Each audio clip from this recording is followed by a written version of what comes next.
Don't forget to like, subscribe, comment, and click the notification button. Hi everyone, I am Dr. Larissa Gata, a sociologist, forester, and educator. In this video, I will be sharing with you the class presentation of SFFG 152, Sociology of Natural Resources, Section U. This is a class presentation, a student activity being conducted in SFFG 152 every semester.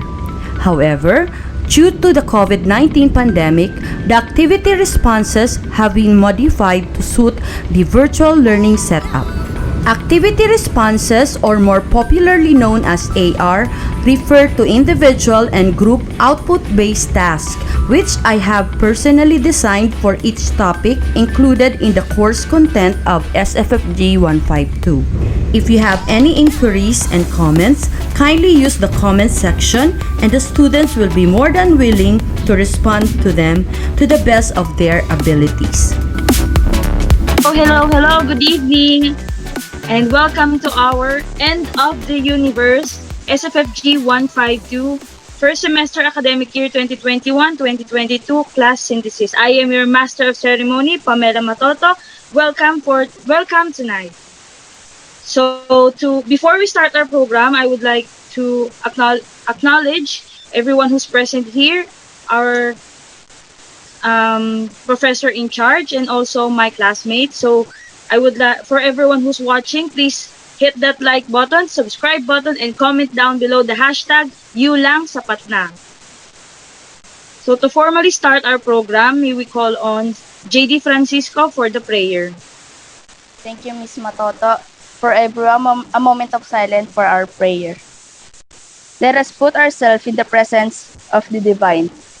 Divine Being, we thank you for the opportunity you have given us tonight.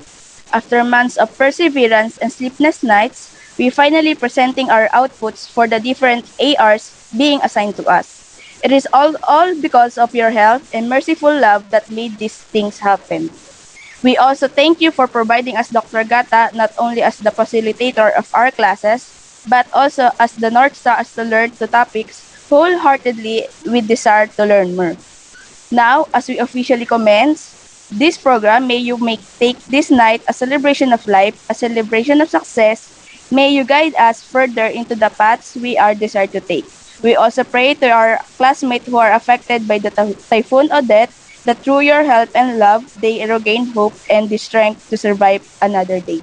Amen. So thank you, Ms. JD Francisco, for that prayer. May I ask everyone to please stand up and sing the National Anthem. Sayang magiliw, ewas ng sigakanan, alam ng puso, sa titik ko'y bubay. Lupang pinirang, kuya ka ng magiting, sa mandulupin, di ka pasisigil, sa gagatang tutok sa simoy at sa langit mo pagaw, ay hinatang tula, kawin sa pagkayang minamahal. Patawad mo'y tagumpay na nagtitindig, mapituwin at araw na kailan pangayib at titinig. Lumanang araw ng walhaging pagsikap, buhay langit sa piling mo. Ang higaya na pagkaibang amin, at mamatay ng dahil sa'yo. Okay, so for us to continue our program, may we call on our class president for his opening remarks, Junuel Medrano.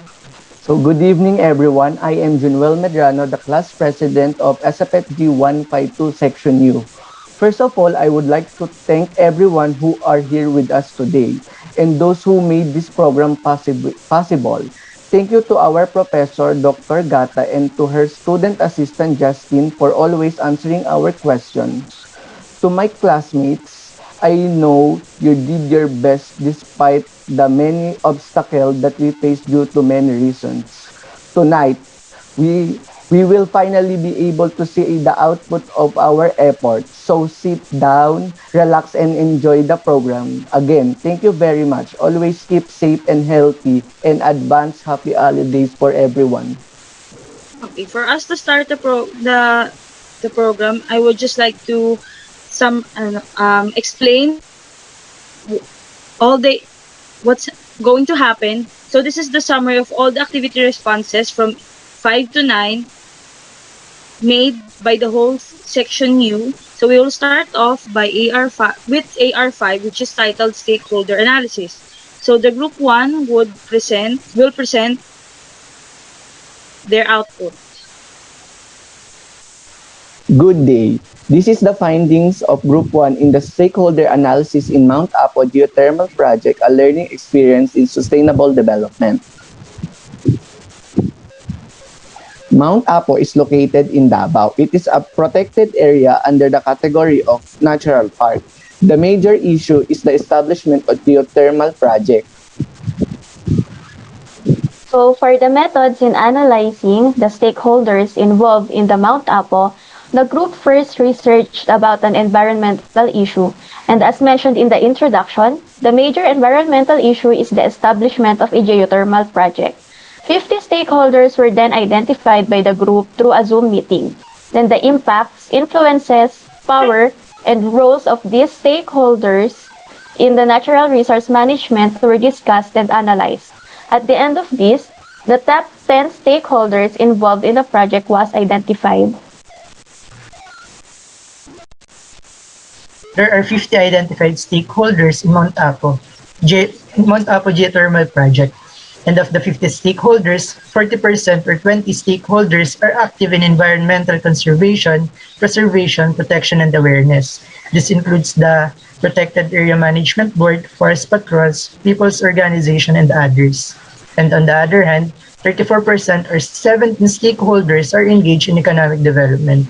This includes international funding institutions, foreign-based environmental organizations, and others. 8 stakeholders or 16% identified falls into policy formulating and implementing such as DNR and END. 5 stakeholders or 10% identified are for research and development such as the researchers and EIA review committee. For the top stakeholders in Mount Apo Geothermal Project, indigenous cultural communities rank as the top identified stakeholders for the reasons of they consider the area as their ancestral home and gives importance and promotes conservation of the natural resources. Their impact to the natural resource management is promoting awareness of the importance of Mount Apo to them and to the general public.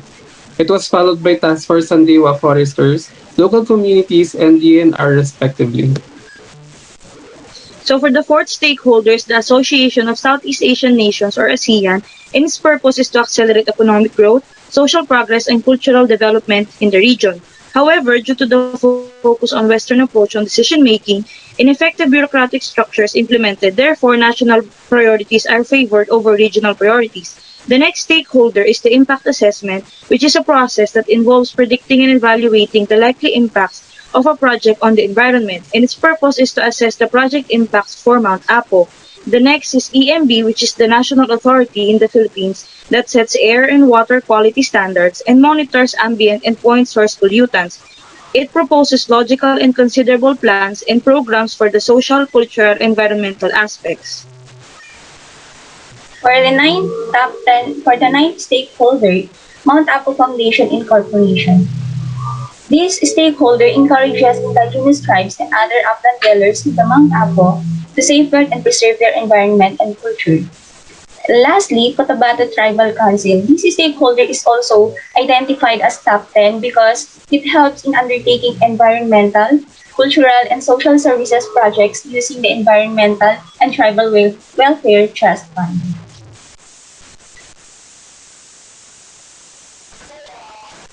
As for the conclusion, the strong demand for power in the Mindanao area needed the geothermal power plant project. However, the dilemma of the community lies on the conservation of Mount Apo as it is the home for various indigenous species and ancestral communities. It is also one of the national park and ASEAN heritage site. Therefore, the project's environmental, cultural, and social sustainability must be ensured. Through the stakeholder analysis, we discovered that the top 10 stakeholders are also the ones which have the most influence in the decision-making process, whose decisions are more suitable to the interests and challenges of the people in the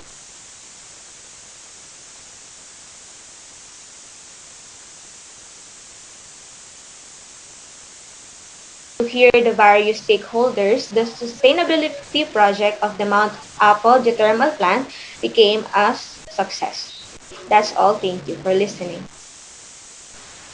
So thank you, Group 1, for that informative presentation. May we please hear a brief words from our classmates on what they learned from Group 1's presentation. Miss Tricia Sanyos. Good evening. I'm Tricia Joy Sanyos from CFNR. The stakeholder analysis is delivered thoroughly by the group. The implication of its importance in addressing various environmental purposes has been clear and evident as well. I commend the group for extending their learnings through this activity response. Thank you. Okay, let's hear from another one, Miss Rayvilin. Hello, I am Raven Coral from College of Economics and Management. And it is seen that their top stakeholder are the indigenous peoples. Indeed, indigenous peoples are major stakeholders in infrastructure projects all over the world, as they help in building socially responsible long-term solutions that satisfy principles for progressive thinking, planning, and delivery. Thank you for that, Miss Rayvilin. Let's proceed to group number 2. Looking at the stakeholders involved in the sustainable agricultural expansion in Barangay Perez, Calauan, Laguna, Philippines. Insights and analysis. This is our site, Barangay Perez, Calauan, Laguna, Philippines. And the major environmental issue is the unsustainable agricultural expansion. It is critical for raising agricultural production, improving food security, and enhancing rural livelihoods. The growing demand for rural producers due to the global food shortage and shift in non-farm agricultural system has greatly strained our non-agricultural terrestrial and aquatic ecosystems. Doubling of the agricultural food produced or consumed for the past years also contributed to the increased nitrogen and phosphorus fertilization, irrigated cropland, and land cultivation. If these practices continue and expand, the consequences for our environment will be severe, putting the world's surviving natural ecosystems as well as their ability to provide society with a variety of essential ecosystem services be in jeopardy. With the alarming effects of unsustainable agricultural practices, the group decided to investigate the impact of agricultural expansion in Barangay Perez, Calauan, Laguna, using the stakeholder analysis. We identified the people directly affected by the agricultural expansion in the area and systematically gathered and analyzed the information from interviews to consider their interests and support to address a significant environmental issue in their community. The stakeholder analysis is done to realize and give manifestations to the people directly affected by the environmental issue in their community.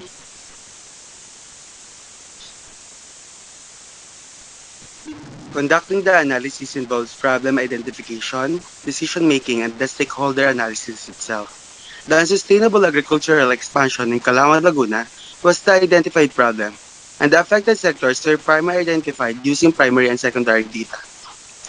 The second step, decision-making, involved the identification and stakeholders in the problem through interviews and FGDs. The identified stakeholders were analyzed according to their interests, role, and power, influence in the problem, respectively.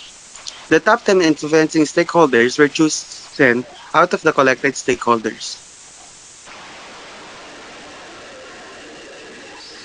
The analysis garnered 50 identified stakeholders, 58% of which focuses on environment conservation, preservation, and protection, while 26% focuses on income source and subsistence, 12% on community development, and 4% on research and development. Of 50, we picked 10 influencing stakeholders.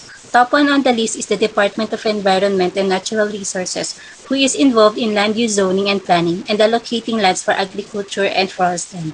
They also inform, act, and regulate the natural resources management and illegal activities in the said field.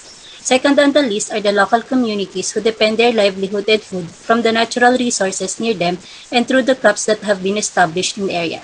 With the prevalence of crops as source of livelihood, forest lands have been converted to agricultural lands. The next stakeholders are private landowners and upland farmers. Private landowners are considered the main cause of unsustainable agriculture since their goal is to maximize profit through agricultural expansion. Another is upland farmers who do the labor in cultivating the land, with most of them practicing improper farming. These activities done by the mentioned stakeholders result in soil erosion, landslide, flooding, and climate change, which have adverse effects on agricultural production of lowland farmers.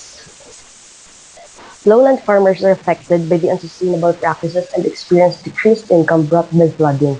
Limiting the expansion of agricultural land will lessen the occurrence of flooding that would decrease their harvests. Next are the local politicians who influence the utilization and management of local communities towards natural resources. They implement order from established legislative measures and ensure that policies in using natural resources are implemented properly. The seventh identified stakeholder is the Department of Agriculture, which focuses on strengthening the agricultural sector in the country. The eighth identified stakeholder is the retailers who sell agricultural products in different parts of the community. On the other hand, vulnerable groups have an important role in disseminating environmental awareness and influencing the knowledge of the local communities regarding current status of the environment around them. These groups have the power to promote sustainable agriculture by passing on the profound traditional and contemporary knowledge they know to others, thus making a positive impact on the community by empowering them to support various sustainable agricultural initiatives. Lastly, the Department of Agrarian Reform has an important role in promoting rural development interventions by introducing strategies that help build assets and promote self-reliance. Their power to address the concern related to land rights and land reforms could boost the lives of farmer beneficiaries by enhancing their food security and income source, thus live sustainably. For the conclusion, analysis of stakeholders' insights reveals that while the driving motives and impacts of agricultural expansion have a lot of consequences, they are somewhat entwined with the issue of use and management of natural resources. Our findings recommend that immediate legislative action is required to address the issue between farmers and other significant stakeholders, which is reducing agricultural expansion. Our analysis demonstrates the value of stakeholders' perspectives and initiative in comprehending complex socioeconomic and ecological issues in Barangay Perez. This not only supplements the scientific assessments of agricultural expansion shifts, but also gives guidance where policy actions will be most necessary. That would be all. Thank you.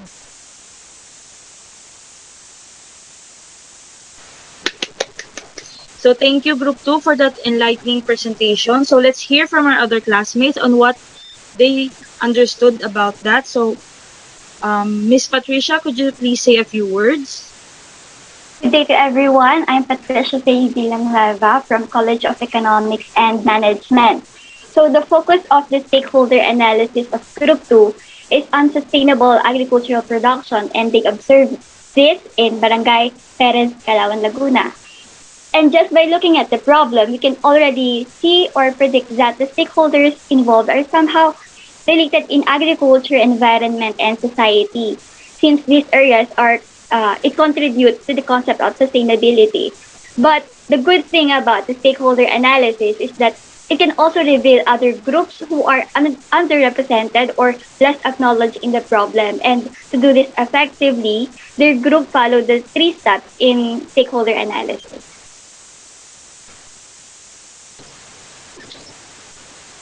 Thank you, Miss Patricia. Let's hear another one from Miss Naomi Iliehay. Good evening, everyone. I am Naomi Lehay, and from the presentation, I would like to comment on the negative impacts of agricultural expansion, which are connected of our natural resources.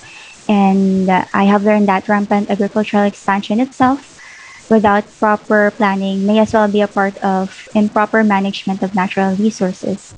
That's why I do agree with them that addressing the issue between farmers and other stakeholders is vital in order to reduce the issue of agricultural expansion and the negative impacts that come along with it.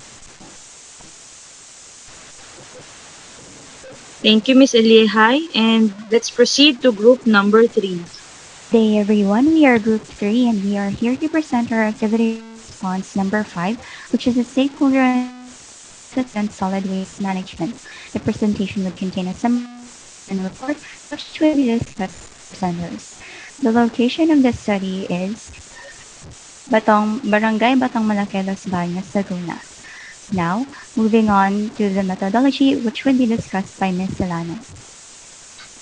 For the methodology, first, an initial meeting to plan the activity was done and it was established that we should establish a problem to analyze, identify the decision-making system and stakeholders, then subsequently analyze them. Second, a informal interview with the barangay captain was done to get reliable information, and for further analysis, the following documents, which is shown on the screen, were requested from the municipality of Los Baños. And what was obtained instead were the following. The stakeholders were the primary source of information, and data collection was done through structured questionnaires using Google Forms and key informal interviews through Zoom meeting. Finally, the parts of the final paper were divided and the group proceeded to writing the paper. Next, for the results and discussion. As for the results and discussion, the content of our group stakeholder analysis are as follows.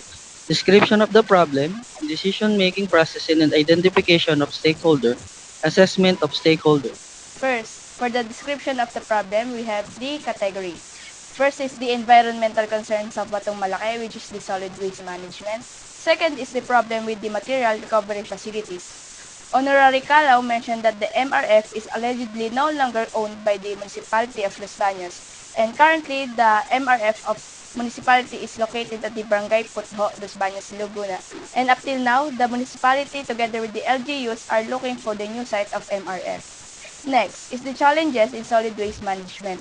And first of all, we have lack of participation of other residents in segregation and proper disposal. Most of the residents drop their trash in a container dump or little pile outside their area. Next is the lack of strategies together with the private sectors for the development of solid waste management. And lastly is the limited project funds due to other sectors needs to be prioritized such as health and education. Now let's proceed to the process of stakeholder identification. The decision-making process was used to identify each stakeholder related to the problem of solid waste management in the barangay Batong Malaki. There are a total of 2 primary sources that were used as a starting point to identify the stakeholders, the barangay captain and a menro focal person. The barangay captain explained the decision-making process within the barangay, from which we were able to determine stakeholders related to the problem, surveys related to the household affected by the problem. And stakeholders outside of the barangay, on the other hand, were also identified thanks to the menro focal person who provided us information and literature for this study. Now, let's move on to the assessment of stakeholder. Assessing the stakeholder was based on their main interest and power towards the problem. So 15 of them are mainly interested in monitoring the solid waste management and activities of the barangay and whether the rules are being followed or not. 17 of them are mainly interested in participating and raising awareness, like the volunteers during the activities. And 18 of them have the power to decide for policies and regulations about solid waste management, and these are the barangay captain and mayor. So for the next slide. Here we have the top 10 identified stakeholders. With the first one, we have the residents of Barangay Batong Malaki, significantly affected by the waste management problem, and they also are cause effects on the barangay. The barangay captain, who upholds the interests of the people and has significant influence on the barangay. Menro, a regulator and evaluator of Los Baños. Then we also have the SK councilors, extended mobilizers who help in the waste management problem. And we also have the chairman of environment, who's directly involved with this. Next slide. And then we also have the PENRO, somewhat similar with the MENRO, but in a provincial level. The Barangay Solid Waste Management Board also involved with the waste management problem. Chairman on Peace and Order and even the Barangay Tanod both are interested in the enforcement of these laws that relate to peace and order. And lastly, we have the mayor who also has significant influence in Barangay Batang Malaki and upholds the welfare of the residents. For the conclusion part, this study and stakeholder analysis focused on the environmental issues obtained primarily based on identified problem and the decision making. The major environmental problem identified in the Barangay Batang Malaki, Los Baños, Laguna is of waste management. Hence, the barangay captain mentioned regarding the material recovery facility, it is illegally no longer owned by the municipality of Los Baños and became a concern of the community. Through the involvement of the various stakeholders in the community, they can come up with a resolution about the issue of the environment. Therefore, the groups identified 10 stakeholders that were most directly involved in the solid waste management through ranking based on the dimension of the stakeholders. That would be all. Thank you for listening. Thank you, Group 3, for that presentation. And again, may we call our other classmates for them to share their insights. Miss Fiola. And good evening, everyone. I am Fiola Villanueva from SEM. So, in my opinion, Group 3 made a well-conducted stakeholder analysis, which is very important, or which shows its importance for the solid waste management, not just for the Batong Malaki, but also for the entire country. Thank you, Miss Fiola. Miss Reyes, would you like to share a few words? Good evening, I am Sheena Reyes from CFNR, and I would like to commend this group because conducting stakeholder analysis is time-consuming process, but it should never be disregarded. Understanding and analyzing the stakeholders, including their interests, power, and needs, prioritizing them according to different criteria leads and contributes to success of the project. Thank you, Ms. Reyes. And let us now move on to Activity Response 6. Thank you for which is Culture, Media, and the Environment. Good day, everyone. Today we're gonna report Activity Response 6, examining media portrayal of the environment and natural resources.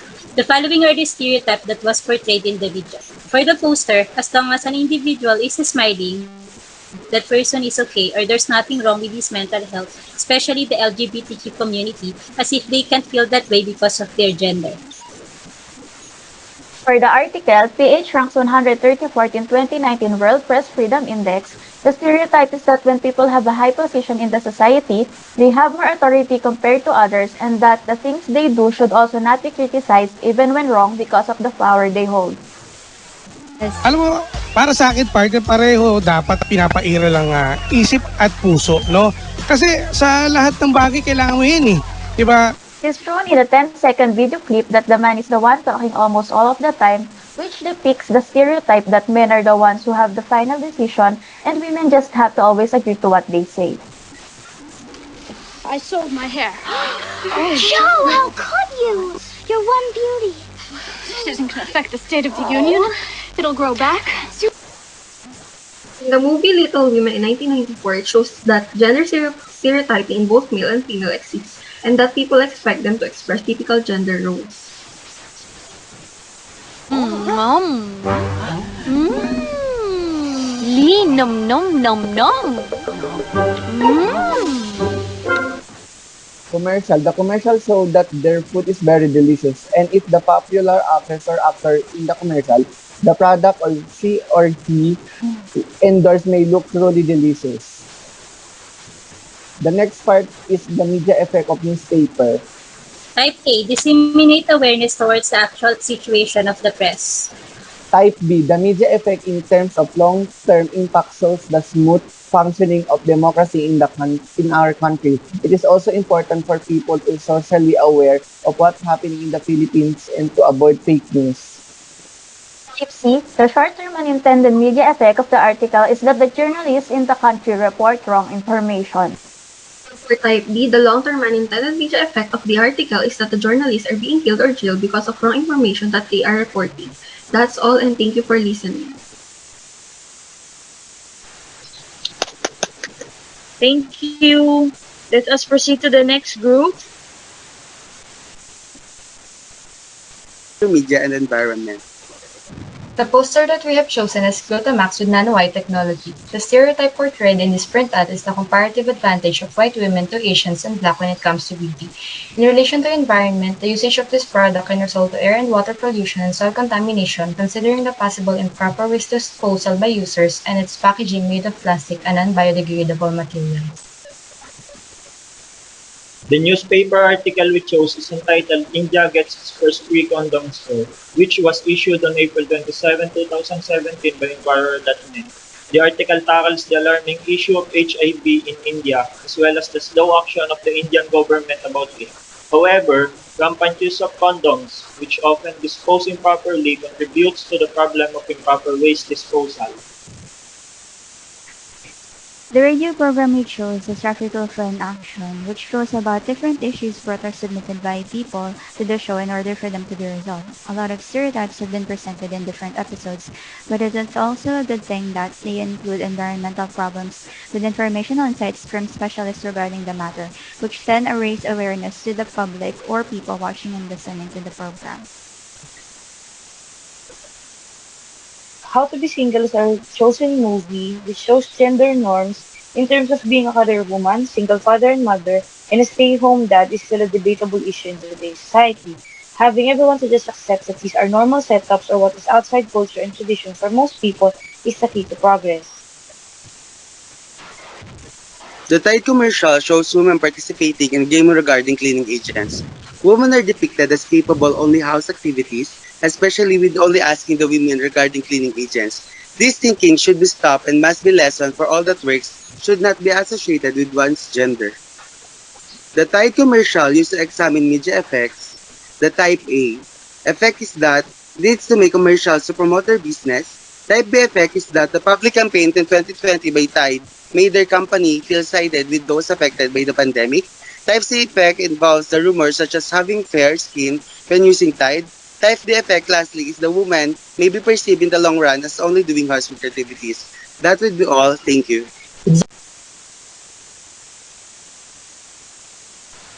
Thank you, Group 2, for that presentation. Let's move on to the next group. Examining media portrayal of the environment and natural resources. Stereotypes that were portrayed in the media. Even not everyone has straight hair, advertisements like the Palmolive still lean towards this kind of stereotype that mistakenly implies that there is a set of standards for a woman.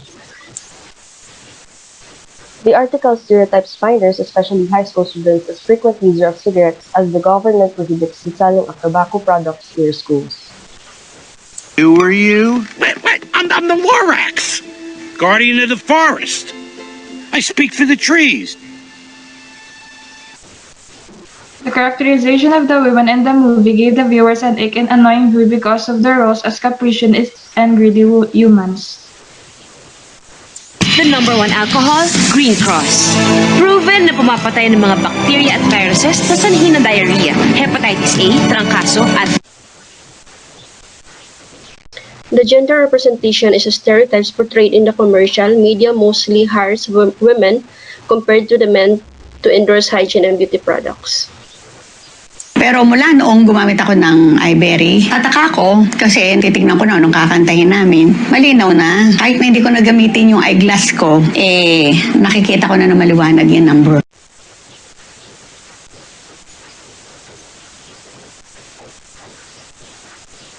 The stereotype in the iBerry radio commercial present that those who use the eye care supplement are already aged. The iBerry team chose an older one because they can be more persuasive as their eyesight is expected to be worse than any age group.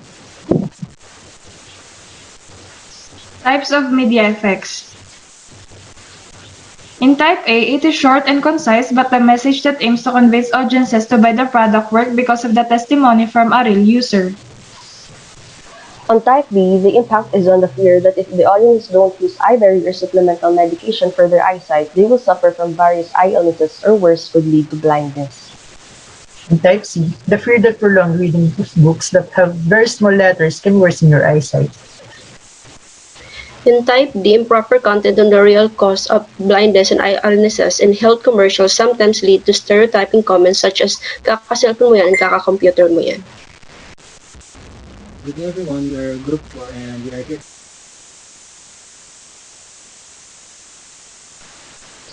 Thank you, Group 3, for that presentation.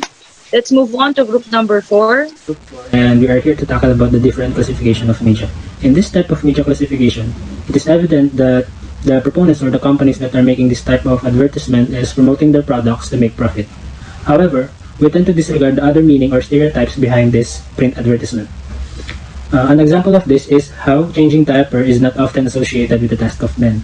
Thus, we could say that the role of men should not be confined to a specific task like changing diapers. Men could also be nurturers by simply doing what women does. For the news article which shows Senate approves bill allowing foreign ownership of public services released by Philippine Daily Inquirer last December 15, 2021. The bill seeks to revise the PSA by providing a clear differentiation between public services and public utilities that will free public services not considered national monopolies from foreign equity restrictions. The stereotype presented in the article was that the country belongs to the third world countries. It needs the help of foreign investors to innovate the public utilities. The content that challenged the media is the article includes the threat in our national sovereignty and national security to the foreign ownership. One of the media being analyzed is the radio, and which was Bahay at Buhay kasama si Lala Roque, Super Radio DZWB, and its purposes are mostly news, current issues, and news analysis. The stereotype portrayed is that all PWDs have the same emotional struggles, but then the radio program had invited an organization to give information and awareness about a person with disabilities. In terms of movie, The Princess Diary is a 2001 American coming-of-age comedy film produced by Walt Disney, wherein the story revolves when a socially awkward and geek teenager turns into a real-life princess of Genova. The stereotype exhibited in the movie is the idea that women with beautiful faces are the only ones worthy of validation, attention, and appreciation. Apart from this, the said media could also escalate into various environmental problems, including pressure to use single-use plastics in cosmetic products in order to meet the beauty standards of the society. For the DV commercial, which shows Love Men Plus Care deodorant, the main point here was to uplift men to protect and take care of their bodies, as well as an indicator of good health, physical strength, and reproductive capacity, while the stereotype that portrayed in this commercial is the misconception that all men are obsessed with sports and idolize athletes. Lastly, in terms of media effects, the group have chosen the movie The Princess Diaries. The analysis shows that while the movie have intended short-term and long-term effects ranging from promoting the use of cosmetic products to using women's appearance as a creation for determining one's worth in the society, it could also have unintended short-term and long-term effects, which is to promote less discriminatory videos and cancel movies that do such discriminatory acts. Indeed, it can be concluded in this presentation that media could be a powerful tool to manipulate, influence, and pressurize society, as well as govern the world in both positive and negative ways. The stereotypical message found on the presented media has a direct impact on magnifying people's perception of environmental risks, consequently influencing people's pro or anti-environmental behavior. And that concludes our presentation. Thank you for listening. Thank you, Group 4. Let's now move on to group number 5. Good day, everyone. This is the media analysis of Group 5. The chosen poster is the Impossible Whopper of Burger King, which shows that everyone can eat a burger without beef ingredients in it. It shows that the company is trying to minimize the carbon footprint and greenhouse gas emissions by not using beef, which in a way conserves the environment. The radio edit we use is Silka Green Papaya, and it goes like this. 7 days now since I started using Silka Green Papaya soap! So the subtle environmental mentions here is the use of papaya in the soap. Filipinos just love to use natural products they feel safer to use, and using natural products in manufacturing process just puts less pressure on the environment. So in a way, there is some value of the environment in here. Ano tayo? Namiss mo, no?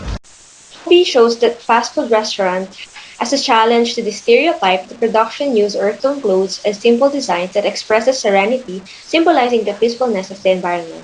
The behavior and the story presented imply a minimal waste lifestyle. Our next media is the news article titled Groups Lay Out Human Rights Agenda for 2022 Polls Endorse Robredo and Other Advocates by Philster.com. It's an article where advocates group under human rights votes endorses Bibi Robredo in the presidential elections this coming 2022. The stereotypes portrayed in the media were that human rights are only for athletes and an agenda of the leftists. In line with this, opposing government policies should not be viewed as fighting the government. Now for the last media, the TV commercial.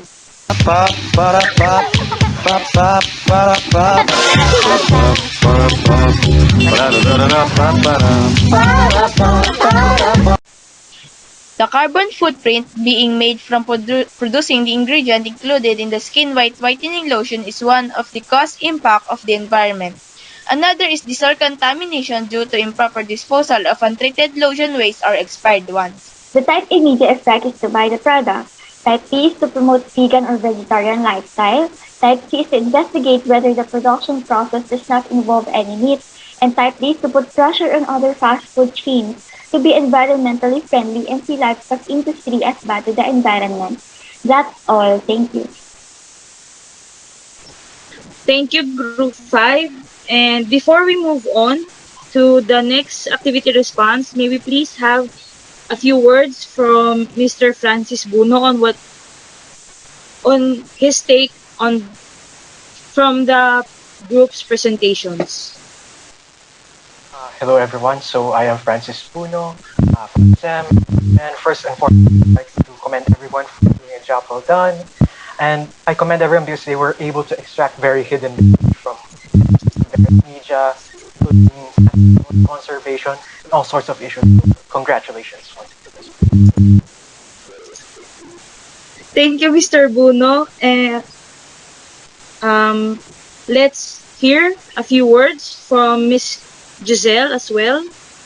To add with what Francis has shared, in terms of media effects, from the presentations of the group, of all the group, it was realized how media can be have impacts not only on political, social, and economic aspects, but also to environmental aspect. Also, I would like to commend all the groups because they were able to show how media can be a tool in changing the community's stand on the natural resource management. Thank you. Thank you, Mr. Buno and Ms. Giselle. Let's move on to AR7.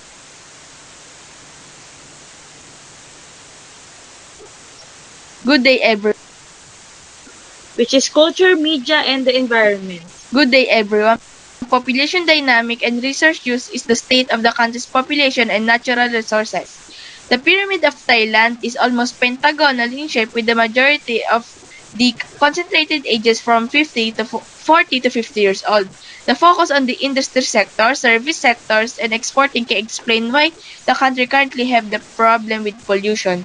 The losses in biotic and abiotic factors can also explain by the need for the more input to sustain the industry that are currently prevailing.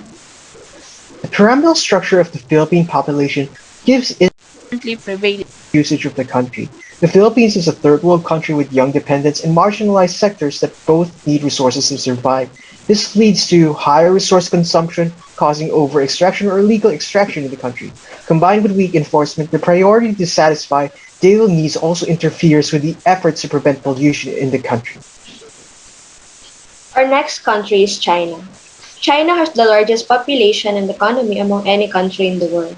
However, it also topped as the highest carbon dioxide emitting country. In summary, China's outstanding economic growth did not result in outstanding population dynamics. The condition of the environment and natural resources of the country have more to do with the economic activities it partakes in than its population dynamics. China's population growth rate ranks 167th placer, having 0.33%, which puts them on the lowest population list worldwide. The country's economy is highly developed and market-oriented, led by special services, tourism, manufacturing, and pharmaceuticals, thus making it one of the major contributors of goods and services among countries. However, the country's industrial activities are a major source of pollution in the air, water, and land, resulting in illness, which can be associated with the increasing death rate. Based on the population pyramid of Nepal, we can see that the young population is decreasing. It is because the GDP or income of the country cannot sustain or suffice the need of the younger population. Furthermore, the environmental and natural resource degradation caused by the need to feed the labor force today disincentivized the country to increase its young population. And that's all for the work of Group 5. Thank you. Thank you, Group 5. Let's move on to the next group. Good day, presented here are the population pyramids of our group. First one is Angola. It can be seen that the pyramid has a triangular shape and that population decreases as age go up, meaning that they have a youthful population. Angola's economy greatly rely on their vast oil supply. However, a wide range of population live in poverty without adequate access to basic services. Due to increasing population, overuse of pastures and soil erosion also happen, contributing to water pollution, siltation, and inadequate supply of potable water. Second is Singapore. More economically developed countries like Singapore usually has an aging or constricted population pyramid shape. It occurs when there is a declining birth rate and a lower death rate with more people living longer. Singapore lacks forests and agricultural land as well as natural resources. But like other countries, Singapore was still vulnerable from various environmental issues. However, the country promotes good practices towards environmental protection by all stakeholders. Nexus Iceland. The population trend of Iceland has also an aging pyramid shape as the older groups of women is living longer than men. The people in Iceland value nature as this is their foundation for the success of tourism in the country. Before, they greatly relied on fishing, but as the years passed, it shifted to tourism and aluminum production. The problem of water pollution caused by fertilizer runoffs is their main predicament. They made a partnership with neighboring countries to combat global pollution and address similar environmental issues.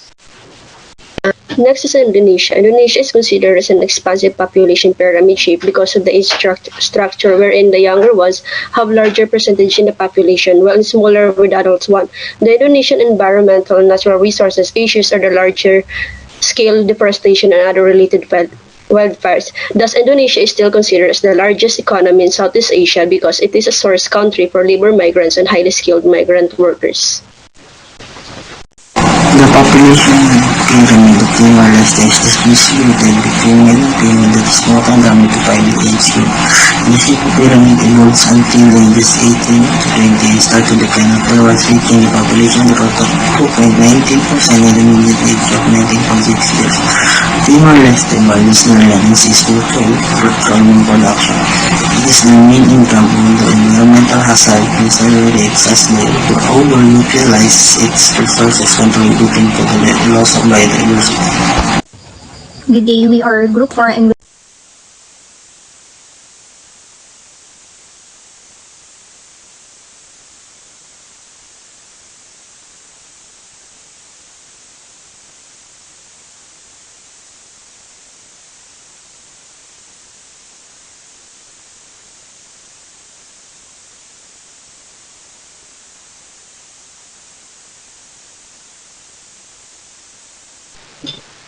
Thank you for that. Let's proceed to the next group. Good day, we are Group 4 and will be discussing AR7. Here's the analysis of the relationship between the people and society dimension to the national economy of Armenia. Manufacturing services, remittances, and agriculture is where Armenia's economy relies. Individual money transfers, sustainable growth, and manpower are important factors in the country's economic development. Next is the analysis of the relationship between the people and society to the environmental and natural resources issues in Armenia. Armenia's pressing environmental concerns are access to clean water, air and soil pollution, and deforestation. Gaza's triple has small population growth in the Middle East region. The relationship of the people and society has problems because of the dispute between the Israel and Palestine conflict. It greatly affects the national economy of the country because of the immigrants and more than 1 million refugees from the Palestine. It also manifests the high unemployment rate of female, which is 70%, and male with 36.6%. Due to the conflicts of two countries, the natural resources issues are very heightened due to the damages caused by the war. There are also intense environmental issues, human cause or natural cause, due to the lacking policies and mitigations that are not present in the country. The population of India is related to the national economy of the country. Due to the large population of India, the poverty also increases. Aside from this, in 2014 to 2016, the country has also been subjected to debts due to the incompetency of the government, which results to low credit growth and causing the investors to pull out from the country. On the other hand, the population also affect the natural resources and environmental issues. As of 2021, there are a total of 35.4% urban population, which means that the greenhouse gases they accumulate is high and therefore causing more climate changes. Oman is the oldest continuously independent state in the Arab world, has a total population of 3,694,755 as of July 2021, has a total unemployment rate of 13.7%, male is 10.3%, while female is 33.9% as of 2016. Oman is also heavily dependent on oil and gas resources, which can generate between 68% and 85% of government revenue. Vietnam is considered as one of the densely populated developing countries with approximately 102 million in 2001, making it the world's 16th most populous country. This rapid population growth is seen to contribute significantly to the increase in the country's GDP by 16%, mainly due to the improvements in domestic demands and industrial exports.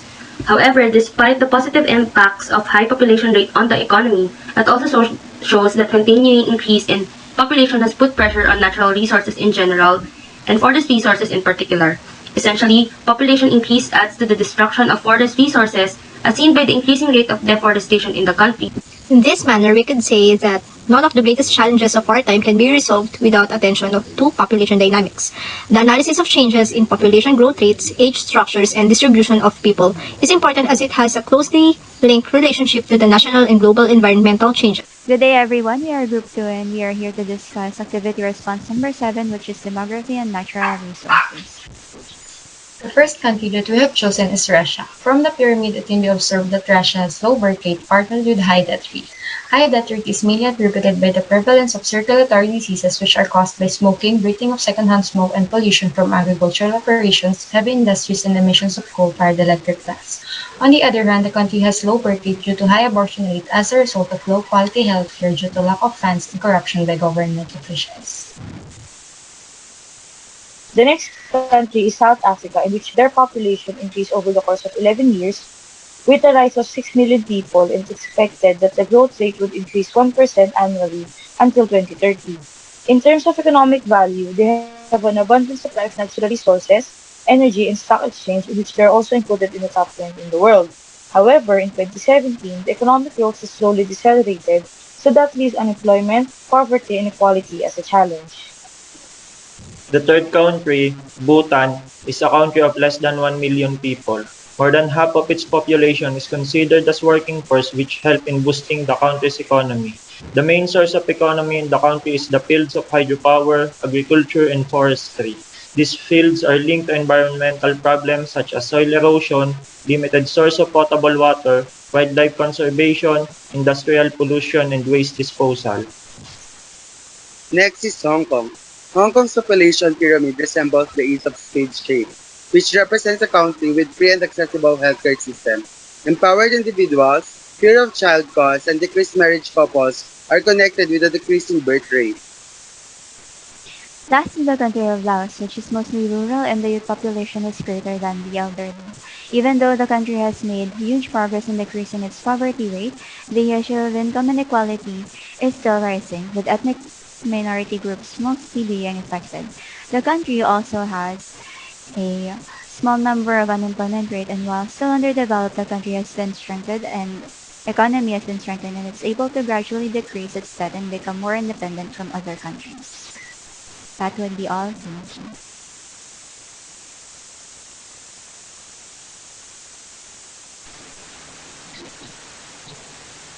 Thank you, Group 2. Let's proceed to the next group.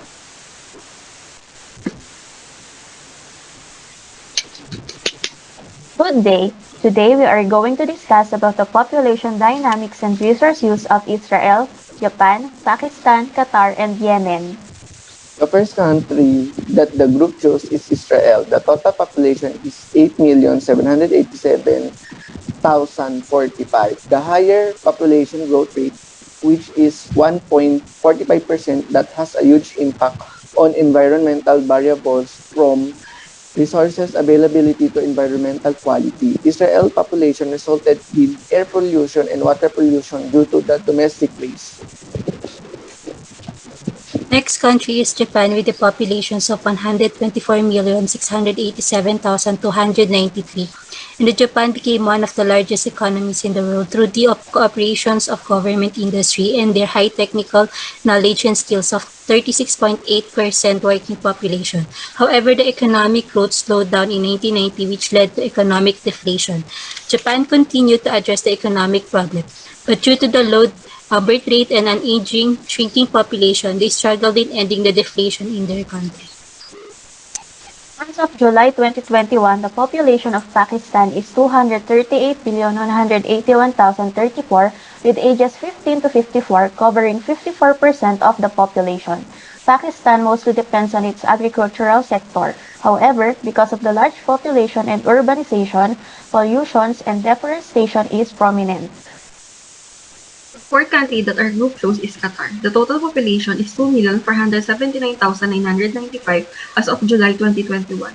It has 70.66% working population, which is why its economy continues to grow. Their high urban population resulted in air, land, and water pollution due to industrial waste. The population of Yemen is 30,399,243 as of July 2021. Yemen is a low-income country which at the same time experiences continuous degradation in their economy. The overgrazing most probably stemmed from the animals they raise for their leather products. Soil erosion and desertification stemmed from their large-scale agricultural land utilization and continued industrialization. Thank you for listening. So thank you for that, Group 1, and I would like to share my take on all the presentations for this activity response. I would first like to commend all the groups that I would like to commend all the groups for their efforts and how they took it into consideration how common it is that the population of every country increases annually and the mortality rates gradually hastens as time passes. Due to the economic and environmental status of each country, they pose for a similar threat of overpopulation and decrease in resources. My take in this is to regulate the birth rate to those places who desperately needs it and vice versa when it comes to mortality rates. So, without further ado, let's move on to activity response number 9.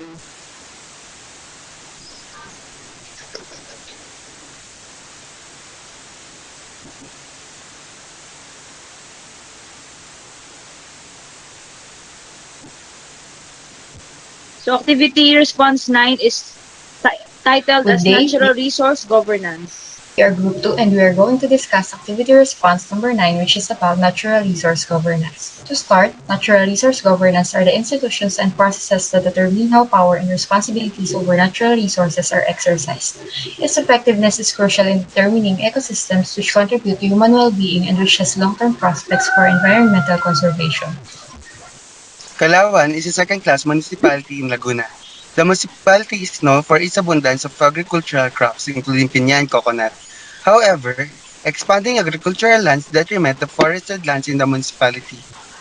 Some common causes and problems in natural resources are mostly because of climate change, increasing population, human activities, etc. One example is the group Stakeholder Analysis, which features the sustainable agricultural expansion in Barangay Perez, Calauan, Laguna. The practice may result to a decline in productivity of land due to soil erosion and desertification. Some of the involved stakeholders are the DNR, local communities, private landowners, upland and lowland farmers because of their important role in the land sustainability. Theory of engaged collaboration across borders or TENCAP is an effective tool to analyze the nature of partner organization interactions and how they evolve from information sharing to more active cooperation based on many variables relevant to the network's continuous processes. The TENCAP is important as it could highlight the interaction among the stakeholders affected by the proposed project of national and international organizations in the context of unsustainable agricultural expansion in Calauan, Laguna. In this case, by means of TENCAP, the problem of unsustainable agricultural expansion could be addressed through the involvement of not just the TAN or non-government organizations and partner organizations, as well as other external lobbyists, and most importantly, those who are experiencing the problem firsthand, which is the local communities. The application of the TENCAB in the problem of Kalawan Laguna is shown in the group's framework that contains 6 elements. It starts with identifying problems by the government, followed by an active and principled engagement among all kinds of stakeholders. Then collective decision-making, the focus of collaborative governance follows. After decisions have been made, joint action is done, followed by adaptation. All these important processes are empowered by relationship building, respect, reciprocity, and accountability. Overall, collaborative management aims to reduce conflict, boost learning, and increase stakeholder agreement. The cost of agricultural expansion in Barangay Perez, Calauan, Laguna can be efficiently resolved by following the 10-CAB model, for it addressed the root of the problem starting from the engagement of all stakeholders that will lead to collective decision-making. Good day,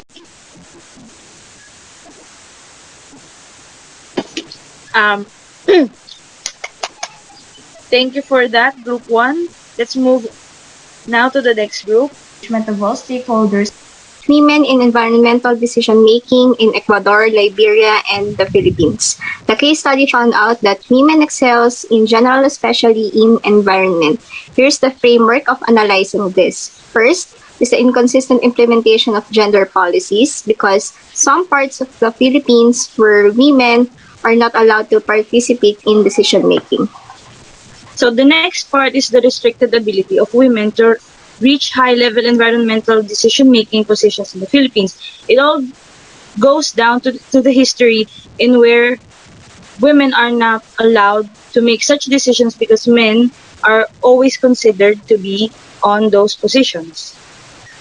The next part is women difficulties in achieving higher level position within the government due to the gender barrier in the workforce. In response to the problem identified, the local NGO's effort and intervention could include the following: conduct petitions and protests, information, education, and communication campaigns, establish women's group in the conservation context, collaborate with external NGOs and other social organizations, and popularize media related to the issue. External NGOs also give assistance and support to improve the rights of women when it comes to decision making because women showed a strong participation in international environmental delegations and even in environmental works in the Philippines, and they gave assistance and support through the implementation of strong gender policies and programs, help in finance the advocacy sustainably, and participate in the advocacy activities. For the roles of local government units, they should provide and exemplify more trainings, meetings, and better access to resources financially and educational sector. Support the women's group and professional women's networks, create programs promoting gender equality, especially within the household, and lastly, strict and proper implementation of gender policies. Lastly, the recognition and fostering of women's invaluable knowledge and capacities in environmental decision. The strong performance of women in international environmental delegations can be caused by the gender-responsive development policies in the country. And in the case of the Philippines, women are facing struggle in the men-dominant culture on a national level. Women have limited access to education opportunities and experience gender stereotypes in natural resource management. But with the application of theory of engaged collaboration across borders or TENCAB, it can help the gender inequality issue of the country to be addressed by collaborating with other countries.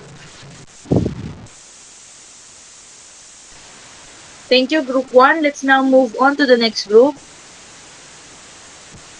Good day, we are Group E. The new Centennial Water Source Kaliwadang project is a flagship project funded by China under the Duterte administration. The main concern of this project is to solve the water scarcity problem in urban areas. TENCAB, or the Theory of Engaged Collaboration Across Borders, can describe TAMs, or transnational advocacy networks, and even predict the outcome of TAMs, their emergence, and their interactions. In the context of the problem, it will describe the interaction among the stakeholders affected by the Kaliwa Dam project. The implementation of the Kaliwa Dam can supply the water shortages in the Metro Manila. And however, the environmental concerns and socio-economic problem are very thus the backlash and criticism of the said project is very questionable. There are two main concerns that our group have identified in the Kaliwadam project. The first is the displacement of IPs in the area is what sparked the public opposition to the Kaliwa Dam projects. Concerns have been expressed by NGOs, POs, private and public sectors, and this project is deemed problematic. The Kaliwa Dam project will cause damage to the IPs, sacred and burial sites, forcing them to leave their ancestral land. Next is the impact of the Kaliwa dams to the environment. As for buffer, the pressure dams put on biodiversity and water resources is absolutely incompatible with freshwater and nature protection. Dams are one of the primary drivers of recent declines in freshwater biodiversity and habitat loss for flora and fauna.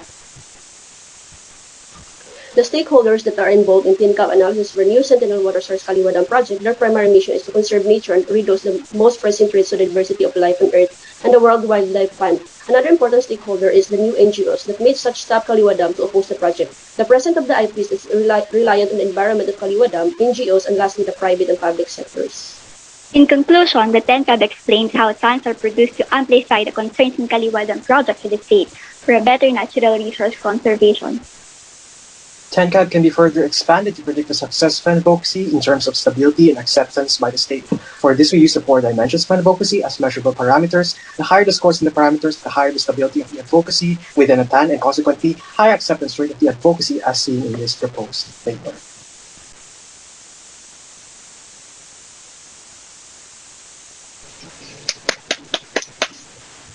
Thank you for that, and that was the last group for activity response number 9.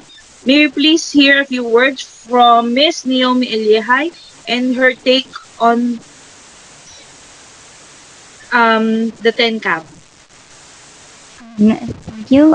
First of all, I would like to thank and commend all of the groups who presented. They were able to present each study that they have chosen very well and utilize the TENCAB or theory of engaged collaboration across borders model appropriately based on their respective studies. From the women experiencing hindrance in their participation on environmental decision-making by Group 1 to the environmental conservation and natural resources governance concerns in Group 2 and 3 in terms of agricultural expansion and the Kaliwa Dam project. The frameworks they provided were able to show not only the concern or issue, but also the different dimensions of the advocacy and stakeholders involved to address the said issues. Thank you, Ms. Eliehai. And now we are on our last and most awaited activity response, which is activity response number 8, entitled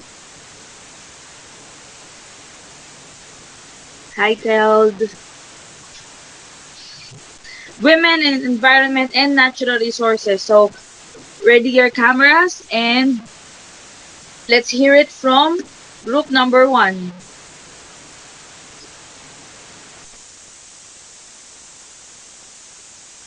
Hey everyone, so today I will be presenting the activity response 8 of group 1, and we chose the journal article for Ifugao, Indigenous Knowledge and Practices for the Sustainable Management of Ifugao Forests in Cordillera, Philippines by Camacho et al. 2016. Today we are going to have a short discussion on gender and natural resource conservation.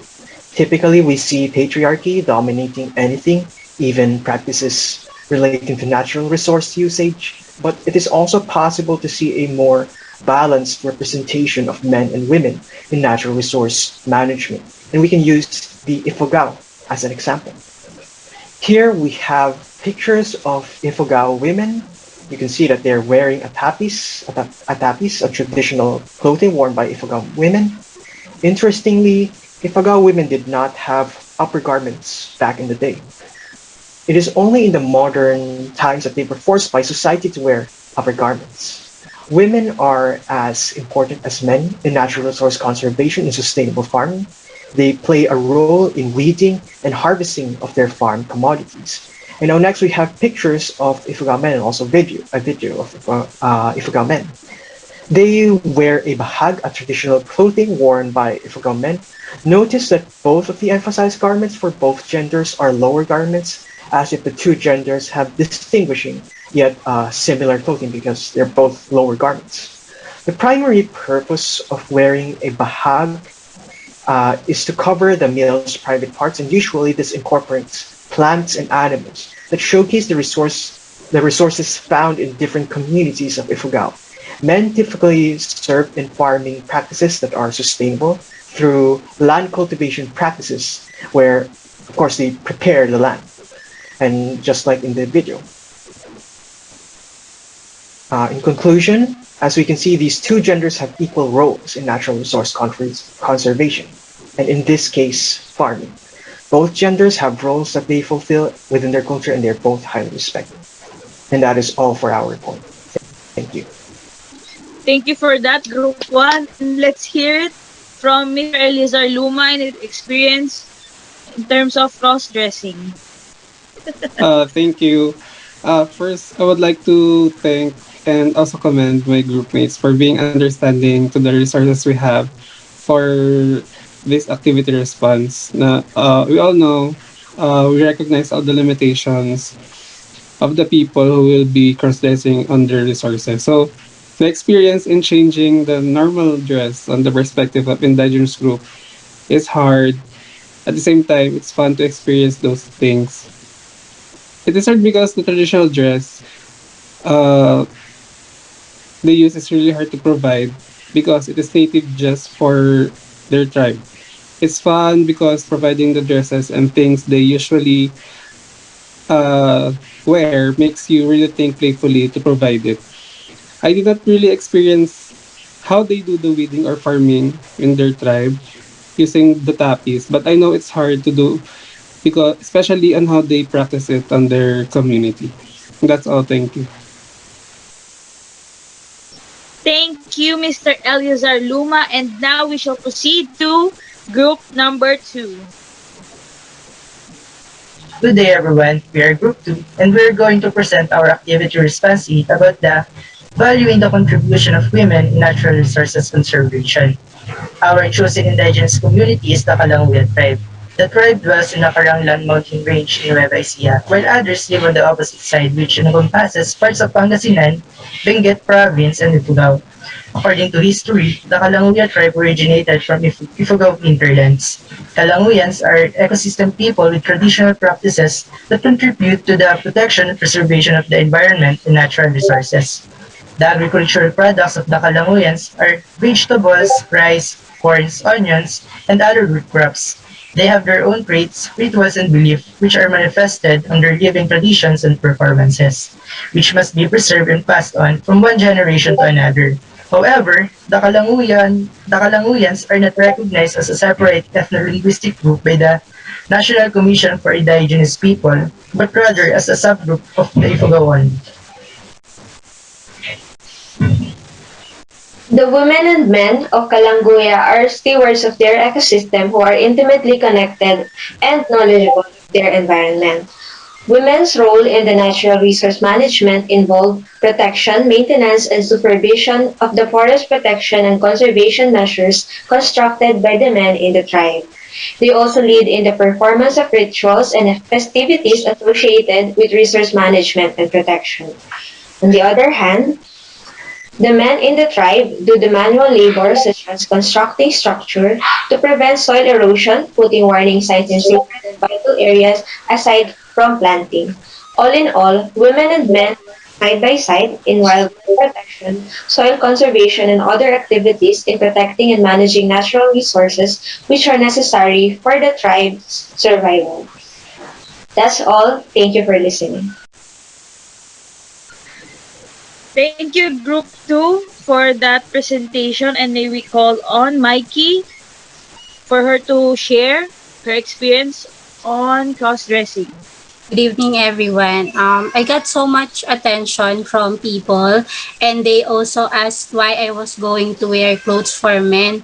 On picture taking, they expected me to be immersed in what I am portraying. They want me to look matikas since I portrayed a man, and moreover, I do what I have never done before, which is wearing a kubal-like dress. That's all. Thank you. Thank you, Mikey. Let's move on to group number 3. Good day, everyone. This is Teleporters Group 3 from the journal article analysis of the forest care, interconnectivity, and maintenance of ecological resources among the Manobo Matigsalug people of the southern Philippines. The Manobo Matigsalug tribe refers to the indigenous people inhabiting the island of Mindanao in the Philippines, particularly Bukidnon province and Davao City. So their origins can be traced back to the early Malay peoples who arrived from the Southeast Asia's neighboring islands. The Manobo Matigsalug tribe is known for its different farming, handicrafts, and hunting wild animal activities. The tribe believes that people and the environment were inextricably linked. The Manobo Matigsalug tribe is reliant on agricultural crops for food supplies and medicinal plants for their medical needs and handicraft making as one of their livelihoods. Being the tribal chieftain of the tribe was assigned to men. He was also considered as the healer of the tribe. He is responsible for the health and well-being of the members of the tribe, and he will cure all the illnesses the best he can. The men of the Manobo Matigsalug tribe are responsible for hunting for everyday living, but the hunting activity of Manobo Matigsalug men is done occasionally. And to enter the forest, they execute a ritual in which they pray for guidance. They were confident that performing the ceremony would placate the supernatural creatures and provide them with a successful hunt in Manama Magbabaya. Making handicrafts has always been a major activity for the women of the Manobo Matigsalug tribe, and this is also where the source of their daily life comes from. Farming is also their task because it's still considered to be one of their subsistence strategies for everyday survival.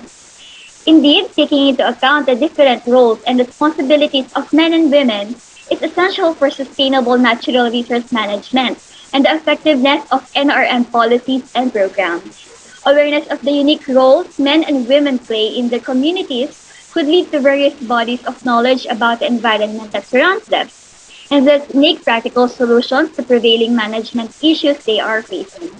That's all. Thank you. Thank you, Group 3. May we hear a few words from Miss JD and her experience Thank you, Miss. For doing AR8. Sorry. Good, thank you, Miss Matata. I could say that conducting this AR8 was never easy, and there are some challenges our group had faced. For instance, the selection of the tribe we are going to portray in, it was done very meticulously because we were cautious of disrespecting the rules and clothes of a particular indigenous tribe. And nevertheless, my group mates, each member have put their best and efforts to finish this AR. Even for me, in my experience, the palusong part sa irrigation. Ayan, I did that just to pull off I did just to pull off my Manobot Magtigsalug tribe as a hunter for this AR. Thank you. Such dedication and effort for this activity response. Thank you, Group 3, and for the earlier groups as well. So for the next group is group number 4. Hey everyone, we are group 4 and we are here to present our activity response number 8, which is about valuing the contribution of women in natural resources conservation. For the rationale, the community being described is the Embororo, which is also known as Fudabe in Fula language, which is a nomadic indigenous community in Africa, specifically in the western grass fields of Cameroon. The Embororo tribe is a tribe that are mostly subsistence farmers or cattle herders ruled by a chief. The Emperor community in this study was also diversified into two subunits known as Shafun and Aku, which through time the people in the community have then developed their own distinct sub-ethnic identities. For the Embororo women do farming, rearing of animals, and milking of cows. Some women who are more literate compared to others also do trading, since they are able to communicate more with other people. Embororas are known for their patterned dress or clothing. Moreover, they wear headscarves since it is an integral part of their public outfit and is also used to determine the social status of the one wearing it. In the tribe of Embororo, men hold more power than women and are expected to provide for them materially. According to Feng Ching Gong, 2013, men have the ownership of the cattle in the family and are the ones responsible for making decisions and activities regarding the movement, health, and sale or trade of the cattle, which is mainly their livelihood.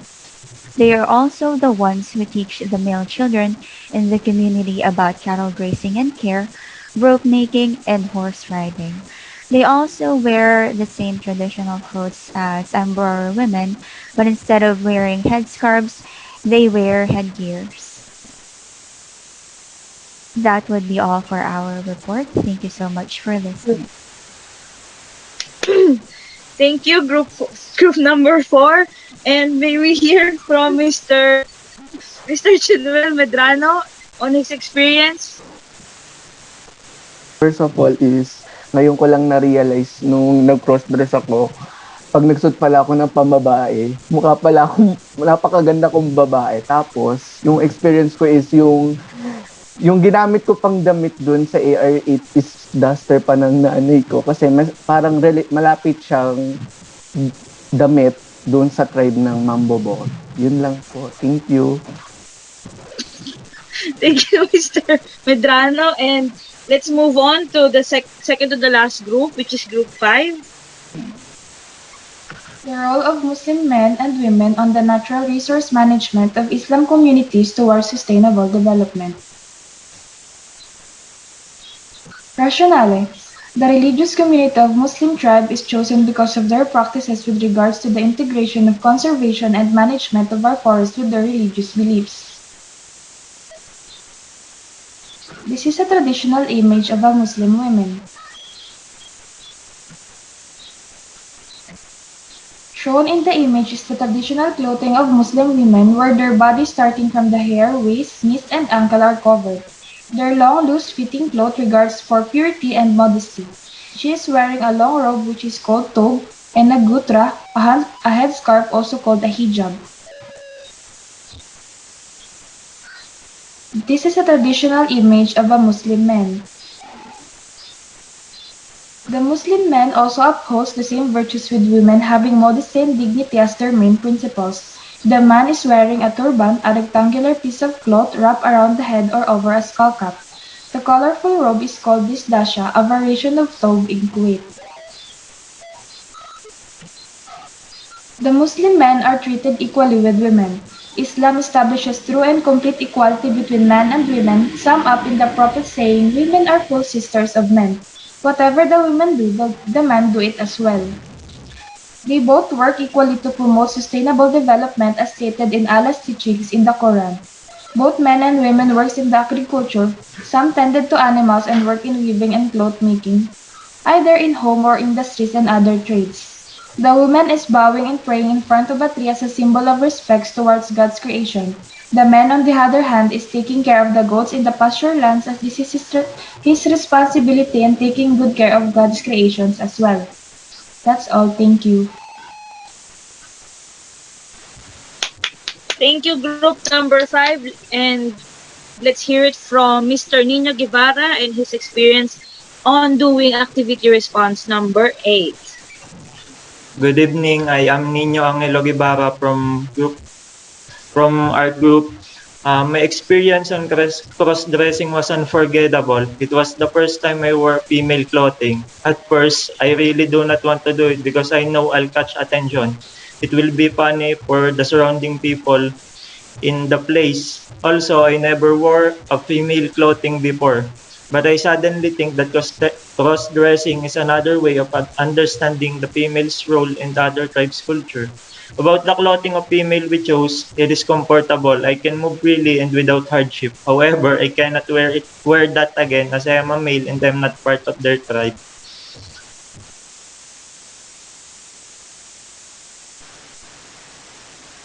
Thank you for that. That's a very good point, Mr. Guevara. Let's move on to the last last group, which is group number 6. Good day, classmates. Today we're gonna report our chosen community for Activity Response 8, valuing the contribution of women in natural resources conservation. We chose traditional gender roles of men and women in natural resource conservation among the Wavenda people in Zimbabwe, implications for sustainable development. A bit introduction, South Africa is rich in a variety of minerals, specifically diamond and gold. The country has an abundant supply of natural resources. Although both genders contribute to natural resources conservation, men and women have specific roles. These kinds of roles have various meanings in their culture. The tradition of wearing benda cloths has been important to the community, where they believe it gives protection and sacred powers in their everyday lives. So we chose the Bridge community, in which it is dominated by the Wavenda or Venda people, as they have cooperation when it comes to natural resources conservation, even though men and women have different uses and benefits from natural resources. Shown on the screen are the photographs of men and women of the Venda tribe. Women have an important role when it comes to education, family security, and integrity within the Venda culture. Planting of trees and grasses is one of the roles of women in their community. They are dressed like that to portray a specific culture which represents keeping the tradition. The Venda cloth is important to the wearer because it depicts authority, denoting status, ranks, and sacred powers. They also cut trees for creation of houses in the village, making bonfire for illumination in the dark night. Men are not allowed to cut down very large trees, and women report men to the headman or kraal when they do. Men have an important role in building stone walls to protect water resources from contamination and role in nurturing cattle. They are dressed in chindi or loincloth, and its meaning varies depending on the occasion. The chindi fashion symbolizes respect to superior leaders, to the elders in the community, and lastit itself. They also bare their knuckles for an act of showing respect to the elders, to the tribe's leaders, and to themselves. They have been participating in bare knuckle boxing known as musangwe, and this practice educates men to persevere in the face of adversity and as an order to be prepared for manhood. That's all, and thank you for listening. Thank you for that, group number 6. Miss Christine Hilaylay, would you like to say a few words regarding your experience on cross-dressing? Hi, I am Kristen Mihilaylay from Seminar.